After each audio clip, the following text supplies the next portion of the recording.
My dear students, today in this lecture we are going to discuss the inverse of a matrix by adjoint method. In the last lecture we are familiar to find out the adjoint of a matrix. A is a square matrix .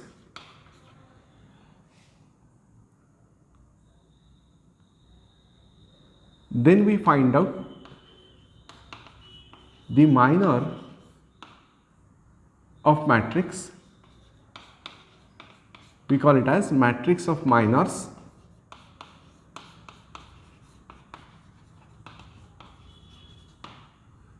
Next we find out cofactor matrix. Cofactor matrix will be obtained by using the cofactor of each element of a square matrix. To find out the cofactor of an element, we find out the minor with proper sign. Next, we take the transpose of cofactor matrix, which we call it as adjoint of a matrix, which is denoted with the notation AD is a matrix A, that is adjoint of matrix. This is the procedure which we have followed to find out the adjoint of a matrix. Now we are going to find out the inverse of a matrix by adjoint method. One thing is sure, that when we add something to A, it will gives you 0, that something is nothing but minus A. On the same parallel lines, if I multiply by A raised to minus 1 to A, it results to 1. We all are familiar with 0 as additive identity, and this 1 is the multiplicative identity. What do you mean by additive identity and multiplicative identity? By additive identity, we mean an element which is added to A, if results to same A, then that added 0 is called as additive identity, so that nature of A will not get disturbed. On the same parallel lines, when I multiply by 1 to any element A, it results to A, and then we say that this one is the multiplicative identity.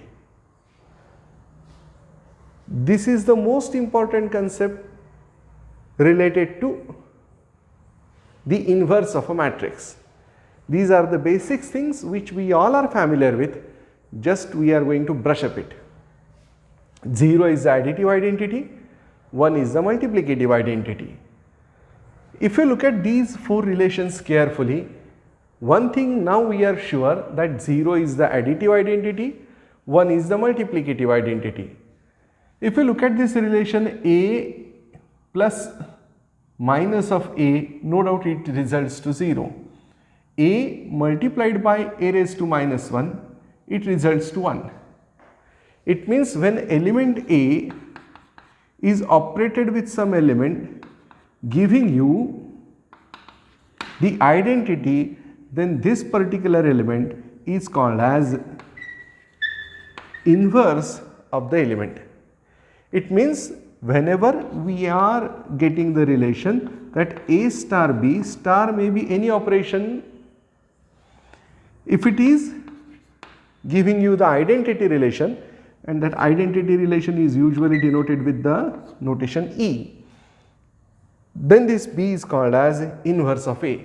On the same parallel lines, with reference to this, when I say A is a square matrix, it gets multiplied with its inverse, giving you an identity, and that identity must be related with the matrix it will be definitely the identity matrix. This A into A inverse is equal to I. This may get extended to A inverse into A is the same identity. We call it as right multiplication with A inverse, we call it as left multiplication with A inverse. Now if you look at this relation, then very surely a matrix multiplied by A inverse giving you an identity, then this A inverse is nothing but the inverse of matrix A, and the notation used is A raised to minus 1. We call it as inverse of a matrix. In general, it is given with A into A inverse is equals to identity. Very surely that A inverse and identity will be of same order.